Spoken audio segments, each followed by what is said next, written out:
लेखसंग्रह चैतन्याचे चांदणे. लेखक डॉक्टर यशवंत पाटणे. वाचक स्वर श्रीमती मीना भालेराव. निर्मिती साहित्य उत्सव परिवार. लेख तिसरा. सुंदर अनुबंध. पु ल देशपांडे.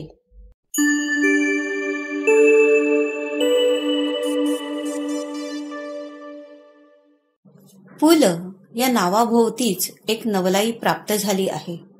साहित्य, संगीत, नाट्य अशा कलाक्षेत्रांवर पुलंनी आपल्या चैतन्याचा चिरंतन ठसा उमटविला आहे.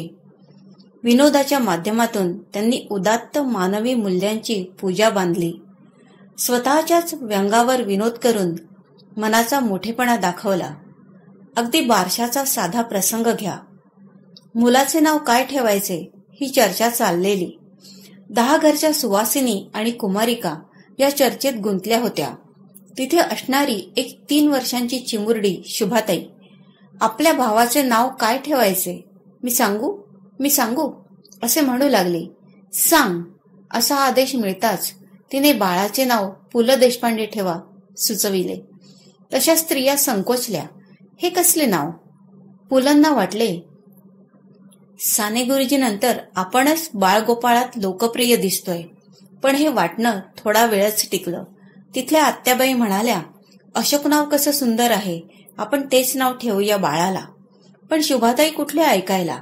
पु ल देशपांडेच पाहिजे म्हणून हट्ट धरला. हेच नाव का विचारताच शुभाताई म्हणाल्या, इतक्या काळ्या मुलाचं नाव काय अशोक ठेवतात? थोडक्यात अशोक नाव सुंदर आहे, पण काळेपणा, मठ्ठपणा इत्यादिकांचे माप म्हणून त्या बाळ जगतात आपले नाव किलोसारखे वापरतात असं म्हणत पु ल स्वतःवरच मनमोकळा विनोद करतात. बोचऱ्या जीवनाकडे हसऱ्या नजरेने कसे पहावे हे पुलंनी आम्हाला शिकविले. माणसाबद्दलचा जिव्हाळा, सूक्ष्म निरीक्षण आणि अचाट कल्पनाशक्ती यांचा सुंदर संगम म्हणजे पुलंचा विनोद. तो सभ्यतेची मर्यादा सोडत नाही. PL याचा अर्थच पीस अँड लव्ह. ज्या जगात मी आलो ते जग मृत्यूपूर्वी सुंदर करून जाईन ही पुलंची जिद्द होती, प्रतिज्ञा होती. पु ल हे अनेक अंगांनी बहरलेले व नाना रंगांनी नटलेले सदाबहार व्यक्तिमत्व होते. त्यांच्या लहानपणाची एक आठवण सांगितली जाते. त्यांच्या वडिलांना मृत्यूची वेळ, दिवस सारं अगोदरच समजलं होतं. शेवटचा श्वास घेण्यापूर्वी आपल्या मुलाच्या मुखातून अभंग ऐकावा ही त्यांची इच्छा. त्यानुसार त्यांनी पुलंना आम्ही जातो आमुच्या गावा हे भजन म्हणायला सांगितले. प्राण सोडण्यापूर्वी त्यांनी पुलंच्या आईला जवळ बोलावून सांगितले, तू याचे मोठमोठे मानसन्मान बघशील, मला मात्र काही दिसणार नाही, मी जातो. हे भाकीत खरे ठरले. पुलंच्या लेखनाने अनेक जीवांना लळा लावला, विरंगुळा दिला, जगण्याचे नवे बळ दिले. प्रसंग हिंदी चिनी युद्धाच्या वेळेचा आहे. युद्धाच्या वेळी आघाडीवरला एक मराठी सैनिक कडाक्याच्या थंडीने कुडकुडत होता. त्याच्या अंगावर पुरेसे लोकरी कपडे नव्हते. त्याने शेकोटी पेटवली. बरोबर आणलेले काही दिवाळी अंक तो थंडीसाठी जाळू लागला.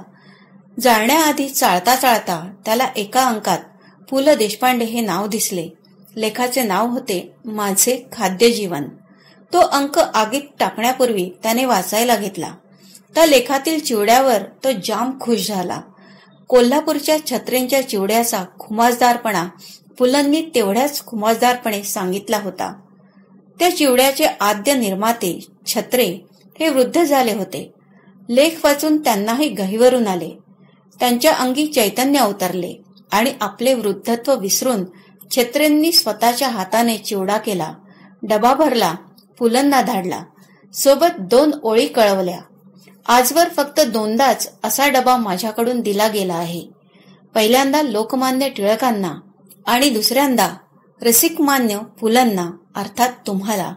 हा सारा चिवडा वृत्तांत वाचून तो आघाडीवरचा मराठी सैनिक बेहद्द खुश झाला.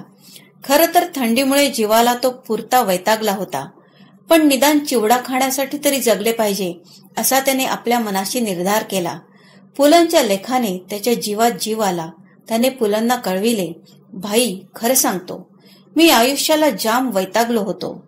तुमच्या लेखामुळे मला जगावेसे वाटले. पुलंनीही त्याला कळवले.